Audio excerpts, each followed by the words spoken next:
എന്നും തന്റേതായ ശൈലി കൊണ്ട് മാത്രം മലയാളികളുടെ മനസ്സിൽ ഇടം പിടിച്ച ഒരു വലിയ കലാകാരനാണ് പ്രശാന്ത് പുന്നപ്ര. സാസ്കോ വീഡിയോസ് പുറത്തിറക്കിയ www.ipobyju.com പ്രശാന്ത് അവതരിപ്പിച്ച കുച്ചിപ്പുടി നൃത്തം പ്രേക്ഷകരുടെ അഭ്യർത്ഥനയെ മാനിച്ച് ഇതാ ഒരിക്കൽ കൂടി നിങ്ങൾക്ക് വേണ്ടി. നമസ്കാരം പ്രിയമുള്ളവരെ, കഴിഞ്ഞ 2 ദിവസമായി നടക്കുന്ന ക്ലബിൻ്റെ ഓണാഘോഷ പരിപാടിയോടനുബന്ധിച്ചുള്ള അവസാന മത്സരം നടക്കാൻ പോവുകയാണ് നമ്മുടെ കുച്ചിപ്പുടി മത്സരം. ഈ കുച്ചിപ്പുടി മത്സരത്തിൽ പങ്കെടുക്കാനുള്ളവർ എത്രയും പെട്ടെന്ന് ഈ സ്റ്റേജിൻ്റെ ബാക്കിൽ വരേണ്ടതാണ്.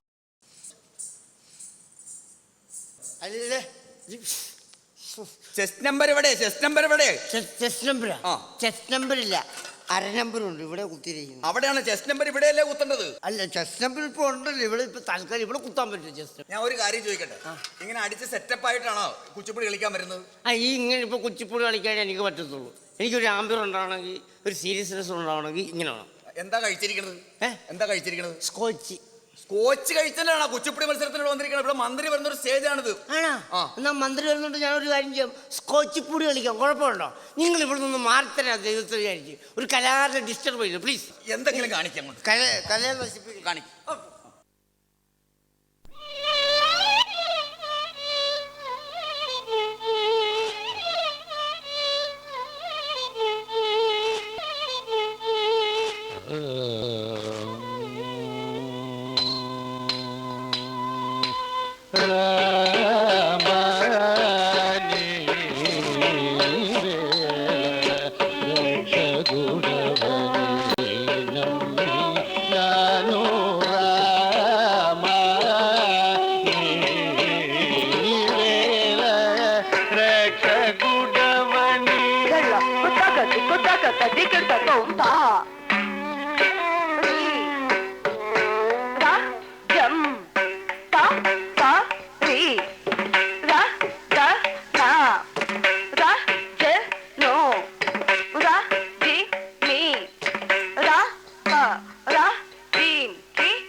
എന്താണ് നീ ഇവിടെ കാണിക്കുന്നത്? ഇങ്ങനെയാണോ കുച്ചിപ്പുടി കളിക്കുന്നത്? കുച്ചിപ്പുടി കുഴപ്പമൊന്നും ഇത്ര നേരം ഒരാൾക്കൊരു പ്രശ്നമില്ലായിരുന്നു. ഇനി മേലെ ഇതേപോലെ കുച്ചിപ്പുടി കളിച്ച കോച്ച് പിടിച്ചിട്ട് മോതൊക്കെ ഇടിക്കും. എന്നാൽ ബൈജുവിന് ആംബിയർ ഉണ്ടെങ്കിൽ ഈ സ്റ്റേജ് ബൈജു കുച്ചിപ്പുടി കളിച്ചിരിക്കും. അറിയോ? നമുക്ക് ബൈജുവിന്റെ കുരുവാണ് സത്യം. കുരുവല്ല, ഗുരു. അതാണ് സത്യം. കാണാം. പ്രസിഡന്റ് ഇവിടെ വന്ന് കുത്തിയിരിക്കുകയാണല്ലേ? എന്താ കാര്യം? പ്രസിഡന്റ് ഒറ്റത്തിലാണ് ഇവിടെ ഇത്ര പ്രശ്നം ഉണ്ടാക്കിയത്. എന്താ കാര്യം? ആ ബൈജുവിന്റെ കുച്ചിപ്പുടിയോട് വച്ചപ്പോഴാണ് നാട്ടുകാർ എഴുന്നേറ്റ് പോയത്. അറിയാമോ? അവനെ ഞാൻ അവിടെ പറഞ്ഞു വിട്ടതാണല്ലോ. പറഞ്ഞു വിട്ടതാണെന്നാ? ആ സ്റ്റേജിലേക്ക് നോക്കുക ബൈജു അവിടെ എന്തൊക്കെയാണ് കാണിക്കുന്നത്.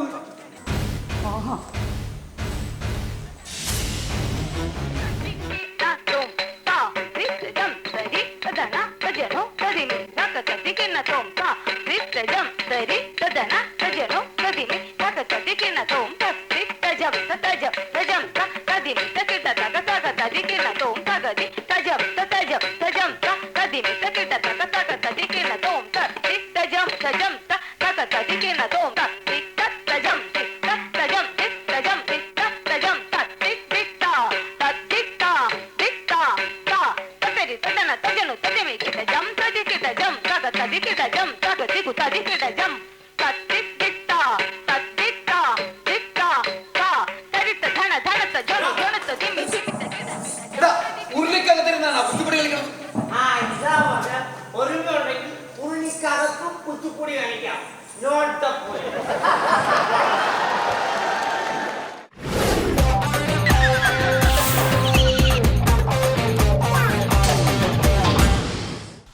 അറിവിൻ്റെ ഉറവിടമാണ് വിദ്യാലയം.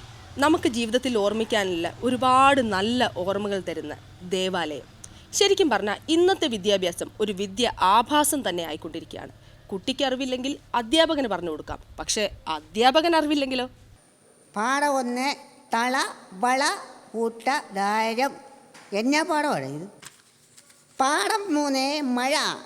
മഴ മഴ മഴ മഴ മാനത്തുണ്ടൊരു മലമഴ മധുമഴ മധുരമഴ. സ്റ്റാച്ചു സാറന്മാരാണോടാ സ്റ്റാച്ചു പറഞ്ഞത്? വേണ്ട വേണ്ട വേണ്ട കേട്ടോ. ഈ സ്കൂളിൽ ഇച്ചിരി അഹങ്കാരിയായി മാറുന്നുണ്ട് കേട്ടോ. കണ്ടോ നീ സാറന്മാർ സ്റ്റാച്ചു പറയുന്ന അതാരാ കരുവന? ആരാ കരുവന? വിചിത്രജീവിയാ. വിചിത്രജീവിയോ? എന്താടാ സാറേ വിചിത്ര എന്നോടെ പേരാ, ജീവി ഇൻഷലി. ഇവിടെ പഠിക്കുന്ന കുട്ടിയാണോ? കയറി വരാൻ പറ, കയറി വരാൻ പറ. വേഗം വാ. നേരത്തും കാലത്തും സ്കൂളൊന്നും വരത്തില്ല, പിടിക്കത്തില്ല. തുണി കാത്തിട്ടോ. എൻ്റെ ദൈവമേടി സ്കൂളിലോട്ട് വരുമ്പോഴെങ്കിലും നല്ല രീതിയിൽ തുണി എടുത്തോണ്ട് വാ. അങ്ങോട്ട് ഇറങ്ങിക്കോളും. രാവിലെ വീട്ടുകാർ ഫുൾ പാവാട തയ്ച്ച് ഇവിടെ വരുമ്പോൾ ഷോർട്ടാക്കും. എന്നിട്ട് സാറന്മാർ പീഡിപ്പിച്ചെന്നുള്ള പരാതി. തുണി എടുത്തോണ്ട്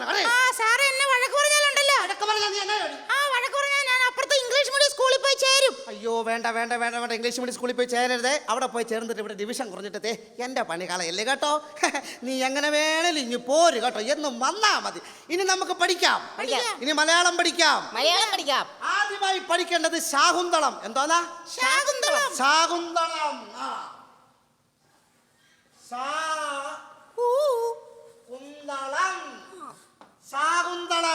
എന്താണ്? ശാകുന്തളം എഴുതിയത് ആരാണ്? ഞാനോ? ഞാനാണ് ശാകുന്തളം എഴുതിയത്. സാറല്ലേ ഇപ്പൊ ശാകുന്തളം എഴുതിയത്? അത് ശരിയാണല്ലോ, ഞാനാണല്ലോ എഴുതിയത്. നീ ഇന്നലെ എന്നാ ക്ലാസ് വരാഞ്ഞേ? പനിയായിരുന്നു. നീ വന്നേടാ, നിനക്ക് പനിയായിട്ട് കിടക്കാം. ഒരക്ഷരം അറിയാൻ പോലെ പനി എന്ന് എഴുതിക്കേ. എഴുതടാ പനി. ഇങ്ങോട്ട് എഴുതാൻ പറഞ്ഞാൽ കേൾക്കുന്നത്. പനി എഴുതേ. പനി എഴുതാൻ അറിയത്തില്ല. പനി എഴുതാൻ അറിയത്തില്ലേ? പനി പിടിച്ച് വീട്ടിൽ കിടക്കാൻ അറിയാം നിനക്ക്? അപ്പൊ പനി എഴുതാൻ അറിയാം. എഴുതിക്കേ. എങ്ങനെ? എടാ പാ ചെറിയ തലയിട്ടിങ്ങനെ നീട്ടിയുള്ള പാ എഴുതിക്കാതെ. എഴുതേ എഴുതേ പാ. ഇനി നാ എഴുതിക്കേ. നായ? അതെങ്ങനെ? എടാ ധാ തിരിച്ചിട്ടാ നായാവും. മനസ്സിലായോ? ഈ ദാ എങ്ങനെ? ധാ നാ തിരിച്ചിട്ടാ മതിയോ? കറക്റ്റ്. ഇനി വള്ളിയിട്ടേ. വള്ളിയിട്ടേ. വള്ളിയോ? എടാ വള്ളിയ. എടാ കാലം കൂടെ കേരിക്കുന്നുണ്ടല്ലേ? ഇങ്ങനെ. വള്ളിയിട്ടേ. ഇപ്പൊ കറക്റ്റാ കേട്ടോ. ഇനി ഒന്ന് കൂട്ടി വായിച്ചേ. പനവള്ളി. പനവള്ളി. ഒത്തിരി എന്നെ പഠിപ്പിക്കാൻ നോക്കല്ലോ കേട്ടോ. ഇവിടെ മാറിക്കേ. ഇനി നമുക്ക് എതിർപദം പഠിക്കാം. എന്നതാ? എതിർപദം പഠിക്കാം. ഗുരു ശിഷ്യന്മാരെ തല്ലുന്നു. ശിഷ്യന്മാർ ഗുരുവിനെ തല്ലും. തല്ലുവോ? തല്ലും. എന്നാ എതിർപദം വേണ്ട കേട്ടോ. സാറേ ഒരു സംശയം. അതെ, സംശയമുള്ള പിള്ളേരാണ് എനിക്ക് കൂടുതൽ പഠിപ്പിക്കാൻ ഇഷ്ടം. എത്ര സംശയം വേണം ചോദിച്ചോളൂ. ആണല്ലേ? ഞാൻ ഈ കഴിഞ്ഞ ദിവസം സാറിന്റെ വീടിന്റെ ഫ്രണ്ടിലൂടെ വരുമ്പോ സാറിന്റെ വീടിന്റെ മുന്നിലായിട്ട് ഒരു 10-18 വയസ്സുള്ള ഒരു പെണ്ണ് നിൽക്കുന്നു. 10-18 വയസ്സുള്ള പെണ്ണ്? പറ. അത് സാറിന്റെ ഭാര്യയാണോ മകളാണോ അതാ വേറെ വല്ല സെറ്റപ്പ് വേണം? കൊള്ളാമല്ലോടാ. മൊട്ടേ തിരിഞ്ഞില്ല. നീ സെറ്റപ്പ് പഠിക്കാൻ വന്നിട്ട് മേലെ ഈ സെറ്റപ്പോട്ട് വന്നെങ്കിലും കണ്ടടാ സെറ്റപ്പ്. ഇനി നമുക്ക് പര്യായപദം പഠിക്കാം. എന്നതാ? പര്യായപദം പഠിക്കാം. മുഖത്തിന് 2 പര്യായപദം പറഞ്ഞേ. ഈ കാക്കയുടെ മുഖം പോലല്ല ഇരിക്കുന്നത്. എന്റെ മുഖം പോലൊക്കെ ഇരിക്കും. വേണ്ട വേണ്ട വേണ്ട വേണ്ട വേണ്ട. ഇനി പര്യായപദം വേണ്ട. ഇനി നമുക്ക് ബയോളജി പഠിക്കാം. ബയോളജി അല്ല, ബയോളജി പഠിക്കാം. മനുഷ്യൻ ഏത് മൃഗത്തിൽ നിന്നാണ് രൂപാന്തരം പ്രാപിച്ചിരിക്കുന്നത്? കുരങ്ങിൽ നിന്നാ. സത്യം പറടാ. നീ പുസ്തകം നോക്കിയല്ലേ പറഞ്ഞേ? ഞാനിപ്പോ സാറിന്റെ മുഖത്ത് നോക്കിയല്ലേ പറഞ്ഞേ? അത് ശരി. പിള്ളേരെ കാഴ്ചബംഗ്ലാവ് കാണിക്കാൻ പോയത് ഇപ്പൊ കുഴപ്പമായെന്ന് തോന്നുന്നു. വേണ്ട വേണ്ട. എന്നാടി? നീയൊന്നുമല്ലേ? നീ നടത്തടാ. നീ ആരാടാ? നീ അല്ലേ? അവനല്ലേ? കൊള്ളാമല്ലോടാ. കൊള്ളാം. നീ അവിടെ പുറകെ നടക്കും അല്ലേ? ഞാനങ്ങ് അവിടെ പുറകെ നടന്നില്ല. പിന്നെ അവൾ എന്റെ മുന്നേ നടന്ന. കണ്ടോ ആമ്പിള്ളേരെ മുമ്പേ കയറി പെൺപിള്ളേര് നടന്നിട്ട് ആമ്പിള്ളേര് പെൺപിള്ളേരെ പുറകെ നടന്നു അല്ലേ? പറഞ്ഞല്ലോ. എന്നാ പറഞ്ഞു? എന്നിട്ട് എന്നോട് പറഞ്ഞു. എന്താ നീ പറഞ്ഞത്? എടി വാഴ പറയാൻ. കൊള്ളാം. ഇത്ര ചെറുപ്പത്തിൽ നീ ഐ ലവ് യു പറയാ. നീ പറഞ്ഞോ? പറഞ്ഞില്ല. നീ ഐ ലവ് യു പറഞ്ഞോ? എനിക്ക് ഐ ലവ് യു പറയാൻ അറിയത്തില്ല. അയ്യോ കണ്ടോ, കൊച്ചിറക്കൻ പാവപ്പെട്ട പയ്യൻ ഐ ലവ് യു എന്ന് പറഞ്ഞു. എടി ആവശ്യമില്ലാത്ത പറഞ്ഞു കൊടുത്ത് അവനെ പഠിപ്പിച്ചിട്ട് ഐ ലവ് യു എന്ന് പറഞ്ഞു. ഒന്ന് പറഞ്ഞോടി അവൻ. എന്താണ് നീ ആണല്ലോ. English medium. വേണ്ട വേണ്ട വേണ്ട, ഇംഗ്ലീഷ് മീഡിയം സ്കൂളിൽ പോകണ്ട. ഇനി നമുക്ക് പദ്യം പഠിക്കാം. പദ്യം പഠിക്കാം. ആ ഇന്നലെ പഠിപ്പിച്ച പദ്യം ചൊല്ലിക്ക്. ചൊല്ലിക്ക്. കാണാപ്പാടുന്ന ചൊല്ലേ ചൊല്ലേ. രണ്ടാം പടമാണോ? ആ രണ്ടാം പാടം ചൊല്ലാ പറഞ്ഞു.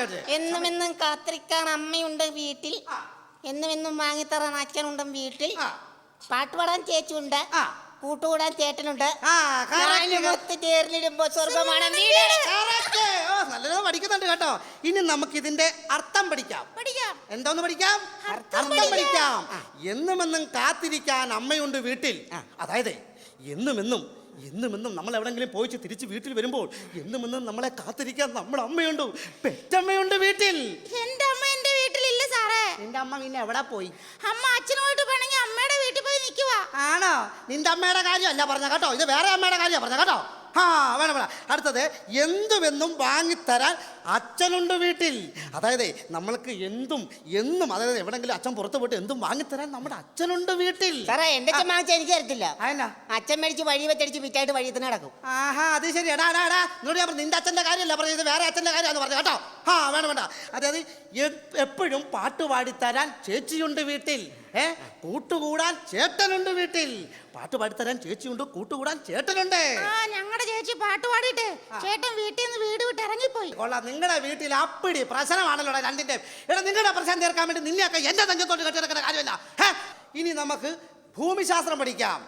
ഭൂമിശാസ്ത്രം പഠിക്കാം. ഭൂപടത്തിൽ ഇന്ത്യയിലൂടെ കടന്നു പോകുന്നൊരു രേഖയുടെ പേര് പറയുക. ദാരിദ്ര്യരേഖ. കൊള്ളാമല്ലോ, അങ്ങനൊരു രേഖയുണ്ടോ? ആ ശരി. ഇനി നമുക്ക് മഴ പെയ്യുന്ന എങ്ങനെയാന്ന് പഠിക്കാം. മഴ പെയ്യുന്നത് എങ്ങനെ? മഴ പെയ്യുന്നത് എങ്ങനെ? എങ്ങനെ? എന്നോട് ചോദിക്കണം മഴ പെയ്യുന്നത് എങ്ങനെ.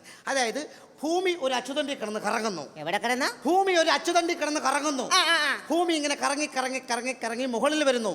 അപ്പൊ ഭൂമിയിലുള്ള ആറുകളും പുഴകളും തോടുകളും എല്ലാം എവിടെ വരുന്നു? മുകളിൽ വരുന്നു. അപ്പൊ അവരുടെ വെള്ളമെല്ലാം താഴേക്ക് വരുന്നു. അങ്ങനെ മഴ പെയ്യുന്നു. അങ്ങനെ മഴ പെയ്യുന്നു. അപ്പൊ സാറേ ഒരു സംശയം ചോദിച്ചോളൂ. നമ്മുടെ ഈ മോളി ടീച്ചറും ബീനാമ ടീച്ചറും ഒക്കെ തുണിയിലൊക്കെ കൊണ്ട് നിൽക്കുവാണെങ്കിലേ അവർ തലയെ കുത്തി താഴെ വീഴത്തില്ലേ? വേണ്ട. ആവശ്യമില്ലാത്ത ചോദ്യങ്ങൾ എന്നോട് ചോദിക്കല്ലേ കേട്ടോ. ഞാൻ അങ്ങോട്ട് ചോദിച്ചോളാം. അഹങ്കാരി. സാറേ അപ്പൊ ഈ ചാറ്റമഴ പെയ്യുന്ന എങ്ങനെ? ചാറ്റമഴ പെയ്യുന്ന എങ്ങനെയെന്ന് വെച്ചാൽ ഈ വെള്ളം താഴേക്ക് വന്ന് കെട്ടിടങ്ങളിൽ തട്ടിത്തെറിക്കുന്നതാണ് ചാറ്റമഴ. മനസ്സിലായോ? കൂടുതലൊന്നും പഠിക്കണ്ട കേട്ടോ. ഇന്ന് ഓടി വരുവോ കേട്ടോ. ആരോടി വരും? ഡിയോ വരും. തേടി വരും കനസുകളിൽ ഓടിയെത്തും ഡിയോ, തിരിച്ചു വെക്കും മറിച്ചു വെക്കും പൊളിച്ചു മാറ്റും ഡിയോ. അയ്യപ്പണ്ടിയോ. ആഹാ കൊള്ളാമല്ലോടാ. ഡിയോയുടെ പേര് വരെ പഠിച്ചിരിക്കുക. അയ്യപ്പൻ ഡിയോ. എനിക്ക് പോലും അറിയാമല്ലോ. ഡിയോ വരുന്നുണ്ടോ? ഡിയോ സൂക്ഷിക്കണം കേട്ടോ. Good morning. Good morning. തേടി വരും ക്ലാസുകളിൽ ഓടിയെത്തും ഡിയോ, തിരിച്ചു വെക്കും മറിച്ചു വെക്കും പൊളിച്ചു മാറ്റും ഡിയോ. അയ്യപ്പണ്ടിയോ. സൈലൻസ്. അല്ല എനിക്ക് അറിയാൻ പറ്റാണ്ട് ഇതിൽ ആരാ കുട്ടികൾ, ആരാ സാറ്? അതാണ് കുട്ടികൾ, ഞാൻ സാറും. ആണല്ലേ? അത് ശരി. ഞാൻ ആരാന്ന് മനസ്സിലായി? ആരാ? അയ്യപ്പണ്ടിയോ. ഇത് എന്നതാ എന്റെ സാറേ? അതെ ഞാൻ സാറേ, ഞാൻ ഈ പഴയ DPEP ഒന്ന് പരിശോധിച്ച് നോക്കിയതാ. പഴയ DPEP കൊള്ളാം. അതൊക്കെ പോട്ടെ. വന്നപ്പോഴേ ഞാൻ ഈ ക്ലാസ്സിൽ അറ്റൻഡൻസ് രജിസ്റ്റർ ആണ് എടുത്ത് നോക്കിയത്. ഞാൻ നോക്കിയപ്പോ ഈ ക്ലാസ്സിൽ മൊത്തം 12 പിള്ളേരില്ലേ? 10 പിള്ളേർ ആബ്സെന്റ് ആണ്. ഈ 10 പിള്ളേർ എവിടെ? നോക്കിക്കേ. രാജേഷ് സുധാകരൻ, രാജീവ് സുധാകരൻ, സൗമ്യ സുധാകരൻ, സരിത സുധാകരൻ, ഗോപൻ സുധാകരൻ, ലക്ഷ്മി സുധാകരൻ. എടാ പറഞ്ഞ പോലെ ഇതെല്ലാം ഒറ്റ വീട്ടിലെ പിള്ളേരാണ്. ഒറ്റ വീട്ടിലെ പിള്ളേരാ. അല്ല ആരാ ഈ സുധാകരൻ? സുധാകരൻ ഞാനാ. അത് ശരി. അപ്പൊ ഇതൊക്കെ സാറിന്റെ പിള്ളേരാണ്? അതെ സാറേ, അവരെ ഒരു കല്യാണത്തിന് പോയിരിക്കാം. ഉച്ചയൂണ് കഴിഞ്ഞാൽ പെട്ടെന്ന് വരും. സാർ ഉച്ച കഴിഞ്ഞാൽ വരത്തുള്ളതാ ഞാൻ ഇവിടെ പറഞ്ഞത്. നേരത്തെ ഓക്കെ. ഈ പിള്ളേരൊക്കെ നന്നായിട്ട് പഠിക്കൂ. ഈ സ്കൂളിൽ നല്ല രീതിയിൽ പഠിക്കുന്ന 2 കുട്ടികൾ മാത്രമേ ഉള്ളൂ. അത് ഈ കുട്ടികളാണ്. ആണല്ലേ? ഈ സ്കൂളിൽ നല്ലൊരു അധ്യാപകൻ ഉണ്ടെങ്കിൽ അത് ഞാൻ മാത്രമേ ഉള്ളൂ. ഓക്കെ. അങ്ങനെ ഉണ്ടെങ്കിൽ ഞാൻ ഈ കുട്ടികളോട് ഒരു ചോദ്യം ചോദിക്കാം. ആദ്യത്തെ ചോദ്യം കുട്ടിയോടാണ്. ശ്രദ്ധിച്ചു കൊണ്ടാണ്. ഈ സീതയെ തട്ടിക്കൊണ്ടുപോയത് ആരാണ്? സീതയെ തട്ടിക്കൊണ്ടുപോയത് ആരാണ്? ഞാനല്ല, അപ്പുറത്തെ ക്ലാസ്സിലെ സുരേഷോ. അപ്പുറത്തെ ക്ലാസ്സിലെ സുരേഷോ? ഇത് എന്നതാ സാറേ ഇത്? അത് പോട്ടെ. മോളിങ്ങി മാറുന്നേ. മോളോട് ചോദിക്കാം. മോള് പറഞ്ഞേ, ഈ സീതയെ തട്ടിക്കൊണ്ടുപോയത് ആരാണ്? എന്നതാ? അനിലോ? എന്റെ പൊന്നു കൊച്ചെ ഒന്ന് ഉറക്കെ പറയുന്നല്ലേ എനിക്ക് കേൾക്കാൻ പറ്റും. എനിക്കറിയാം. നീ നിസാരമായ ഒരു ചോദ്യം ചോദിച്ചിട്ട് ഈ പിള്ളേർക്ക് അറിയാൻ പറ്റുന്നു. എന്നാ സാറേ ഇതാണോ പഠിപ്പിക്കുന്നത്? അതെ, ഇത്തിരി ചോദ്യങ്ങളും ഇത്തിരി വൃത്തികെട്ട ചോദ്യങ്ങളും ഈ പിള്ളേരല്ല ചോദിക്കണ്ടേ. പണ്ടങ്ങാട് നടന്ന അമ്മേ ഇപ്പോഴത്തെ പിള്ളേരോട് ചോദിച്ചാൽ അവർക്കറിയാൻ മേല. മനസ്സിലായോ? എന്തെങ്കിലും സാറിന് ചോദിക്കണമെങ്കിൽ അത് എന്നോട് ചോദിച്ചോളൂ, ഞാൻ ഉത്തരം പറയും. അത് ശരി. എന്നാ ഞാൻ ചോദിക്കാം, ആരായി സീതയെ തട്ടിക്കൊണ്ട് പോയത്? ഞാൻ തന്നെയാ. തട്ടിക്കൊണ്ട് പോയെങ്കിലേ അന്തസ്സായിട്ട് അവർക്ക് ചെലവിന് കൊടുക്കുന്നുണ്ട്. 25 വർഷമായിട്ട് അവിടെ വീട്ടിൽ നിന്ന് ഒരു കുഞ്ഞുങ്ങൾ ഇത് ചോദിച്ചിട്ടില്ല. ഈ സാറിന് പിന്നെ ചോദിക്കേണ്ട കാര്യമില്ല. പിള്ളേരോട് ചോദിക്കേണ്ട ചോദ്യങ്ങൾ പുസ്തകത്തിലെ ചോദ്യം, അല്ലാതെ എന്റെ കുടുംബത്തെ കാര്യമല്ല കേട്ടോ.